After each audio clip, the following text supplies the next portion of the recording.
नदी के किनारे बसा हुआ चंद्रपुर नाम का एक छोटा सा गांव था।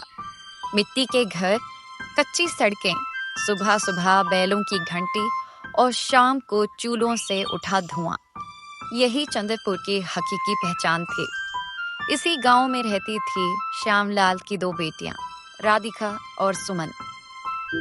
दोनों बहनें एक ही माँ बाप की औलाद थीं, एक ही छत के नीचे पली बड़ी थीं, लेकिन उनकी सोच और स्वभाव में जमीन आसमान का फर्क रहता था। राधिका, आओ बेटा, मेरा हाथ बटा दो। ला माँ, मैं तेरे काम में हाथ बटा देती हूँ।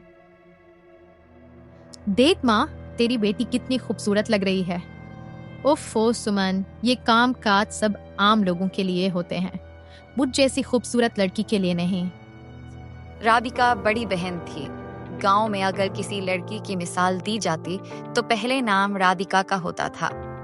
गोरा रंग, बड़ी बड़ी आंखें, लंबे बाल और चलने का अंदाज, सब कुछ ऐसा था कि लोग मुड़कर देखते थे। राधिका को अपनी खूबसूरती का पूरा एहसास था, बल्कि घमंड भी था।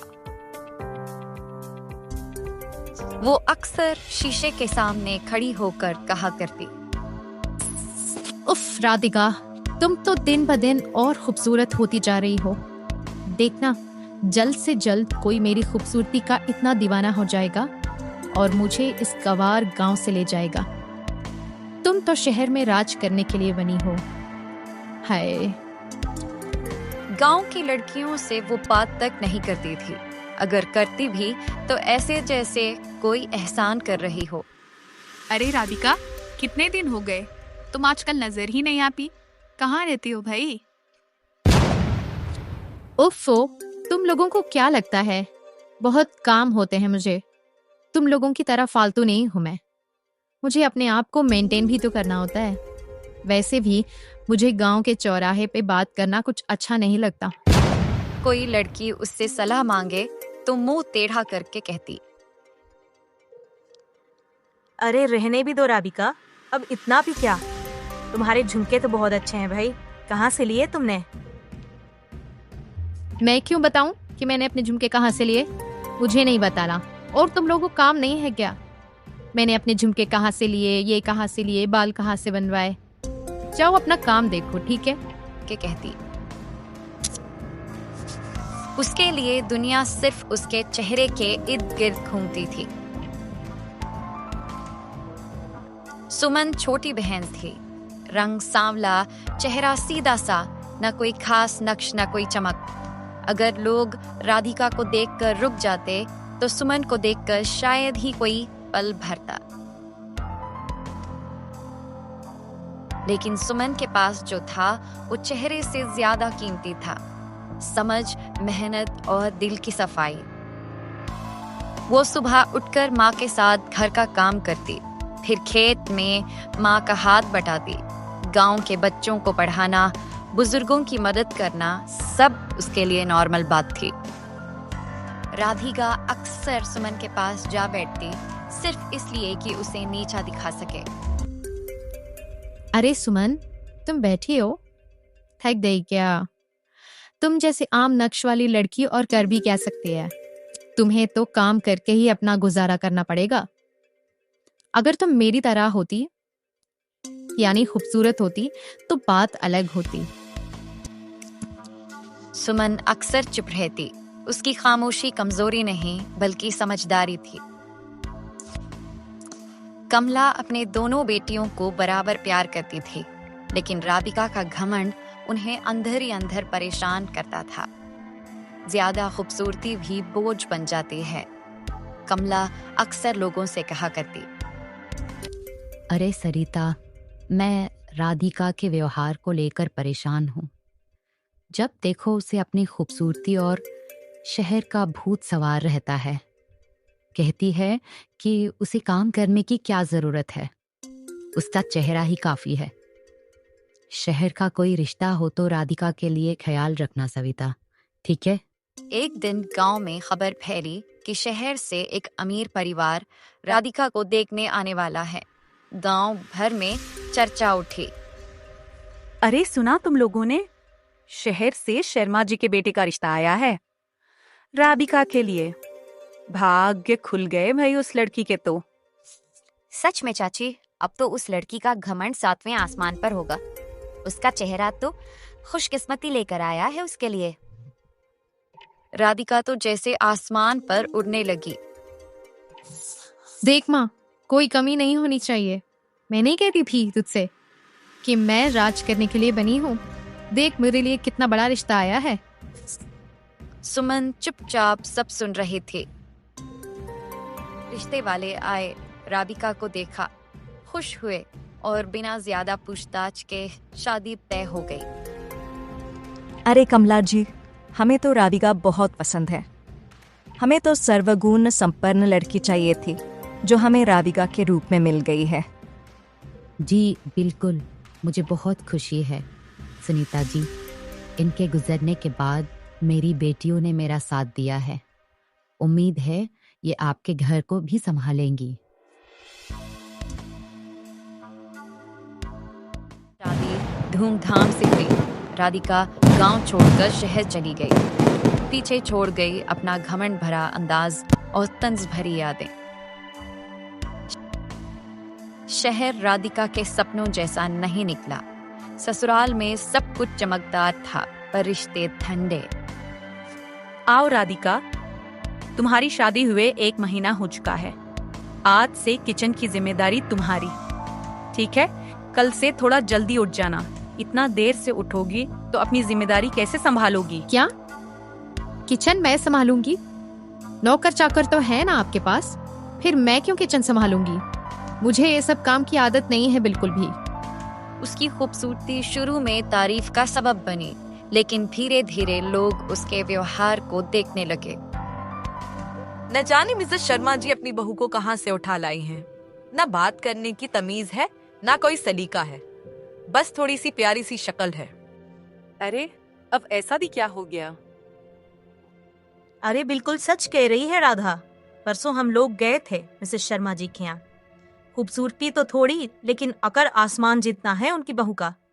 बेचारी शर्मा जी, पता नहीं अब उनका क्या हाल होगा।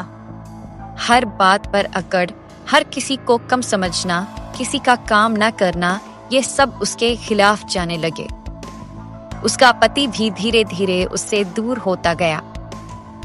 अरे बेटा रोहित, तुम इतने उदास और परेशान हाल में क्यों बैठे हो? क्या बताऊं माँ, मैं बस अपनी जिंदगी और अपने गलत फैसलों से तंग आ चुका हूँ। ये तुम कैसी बातें कर रहे हो रोहित? ये क्या कोई तुम्हारी उम्र है जिससे तुम तंग आ जाओ? ऐसे नहीं बोलते हैं बेटा।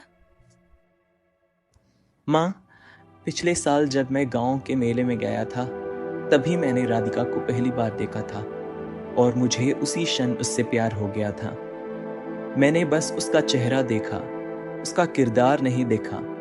सोचा था गांव की लड़की है तो अच्छे स्वभाव की ही होगी, लेकिन मैं नहीं जानता था माँ कि खूबसूरत चेहरे के पीछे ऐसे सिया दिल वाले लोग भी होते हैं।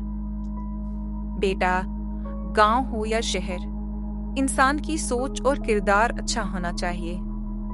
बेटा, मुझसे भी तो गलती हुई। मुझे भी थोड़ा अच्छी तरह से पूछताछ करनी चाहिए थी, लेकिन मुझे लगा तुमने पसंद किया है तो सब अच्छा ही होगा। लेकिन माँ, मैं अब क्या करूं? आए दिन उसका ये बर्ताव, रोज रोज की लड़ाई मुझसे अब बर्दाश्त नहीं होती माँ। ऐसा मत कहो बेटा, जो होना था वो हो गया। अब वो तुम्हारी जीवन संगिनी है। उसे प्यार से समझाओ, उससे बात करो। आज नहीं तो कल वो तुम्हारी बात मानेगी और वो बदल जाएगी बेटा। इधर गांव में सुमन की इज्जत बढ़ने लगी। उसकी मेहनत से घर संभल रहा था। लोग उससे सलाह लेने आते, बच्चे उससे प्यार करते। एक दिन पड़ोस के गांव में एक सीधा सा मेहनती नौजवान उसके लिए रिश्ता लेकर आया। न अमीर न शहरी, पर कमला, ईमानदार। मुझे तो सुमन बहुत पसंद है। तुम क्या कहते हो रवि? जी माँ, सुमन मुझे भी बहुत पसंद आई। आपने कुछ कहा नहीं सुमन? जी, मुझे हमेशा से यही इच्छा थी कि मेरा होने वाला पति मुझे सम्मान की नजरों से देखे। और मेरे सुख दुख में मेरा साथ दे। मैं उतना अमीर तो नहीं हूँ सुमन, लेकिन ये वादा करता हूँ कि जिंदगी के हर मोड़ पर मैं तुम्हारा साथ दूंगा। शहर में राधिका अकेली होती जा रही थी। खूबसूरती अब सिर्फ एक चीज बनकर रह गई थी। न कोई उसकी बात सुनता, न कोई उसके नखरे उठाते। एक दिन झगड़ा इतना बड़ा कि राधिका ससुराल छोड़कर मैके लौट गई। राधिका, ये क्या बदतमीजी है? तुम्हें बात तक करने की तमीज नहीं है? तुम मुझे तो इज्जत देती नहीं हो, लेकिन कम से कम माँ का तो सम्मान करो। कम से कम उनका उम्र का ही लिहाज कर लो। मैं इसी तरह बात करूंगी, चाहे जो मर्जी आए वो करूंगी। तुम होते कौन हो मुझे रोकने वाले? हाँ, मैं इस घर की बहू हूँ, कोई नौकरानी नहीं हूँ जो हाँ हाँ जी करती रहूं, समझे? बस बहुत हुआ राधिका। अगर तुम्हें इस घर में रहना है तो मेरे माँ बाबा का सम्मान करना होगा, समझी? वरना तुम जा सकती। क्या चाहा तुमने? मैं घर छोड़ के चली जाऊं? ठीक है, मैं भी जा रही हूँ। जब तक तुम मुझे लेने ना आओ घिगा मनाकर, तब तक मैं नहीं आऊंगी, समझे? अब तड़पो तुम मेरे बिना।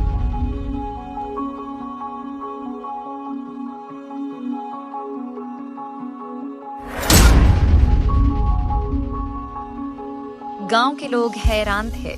जो लड़की घमंड से गई थी, आज वो चुपचाप लौटकर आई है। अरे तुमने सुना क्या? राधिका अपने ससुराल से लड़ झगड़ कर घर वापस आ गई है। हाँ चाची, मैंने भी सुना। गई तो की बड़ी घमंड से। इसीलिए कहते हैं इतनी घमंडी अच्छी भी नहीं होती।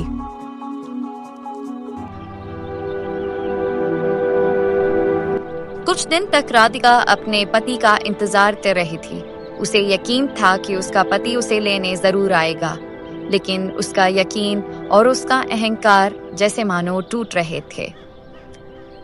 वहां दूसरी तरफ सुमन और रवि अपने माँ के पास वाले घर में रहने लगे ताकि सब मिलजुल कर रहें। वो दोनों अपने घर गृहस्थी के जीवन में बेहद खुश थे। राधिका अंदर ही अंदर उन दोनों के जीवन को देख रही थी और एक दिन उसे मौका मिल गया।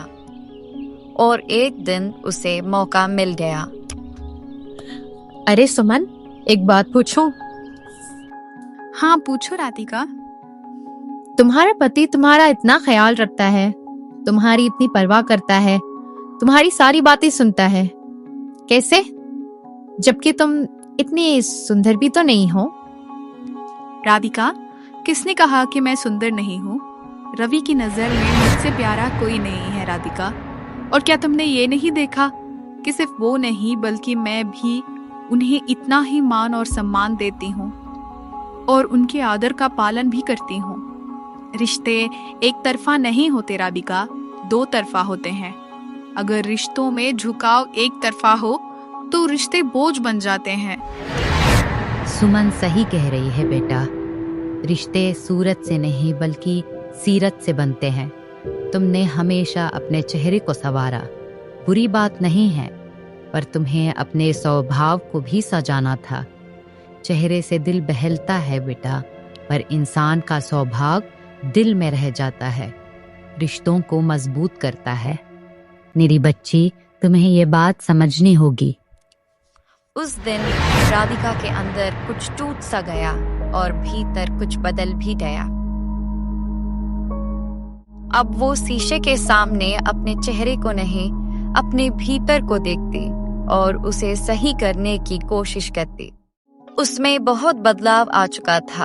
अब वो अपने माँ और बहन का हाथ बटाती, लोगों से बात करती और एक दिन वो अपने माँ से बोली, माँ, मैं आपसे एक बात कहना चाहती हूँ। और सुमन, मैं तो तुमसे माफी मांगना चाहती हूँ। मैंने तुम्हारे साथ बहुत बुरा व्यवहार किया है। माँ, मुझे तू भी माफ कर दे। और माँ, मैं अपने पति के पास लौटना चाहती हूँ। हाँ बेटा, क्यों नहीं, बहुत अच्छी बात है। मुझे यकीन है कि वो जरूर तुम्हें माफ कर देगा। और वो शहर अपने घर की तरफ लौट गई।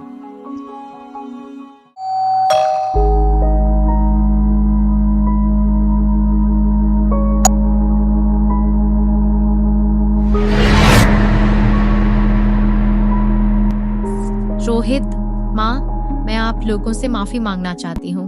मुझे माफ कर दीजिए। मैंने आप लोगों के साथ बहुत बुरा बर्ताव किया। मैं अब वो राधिका नहीं हूँ।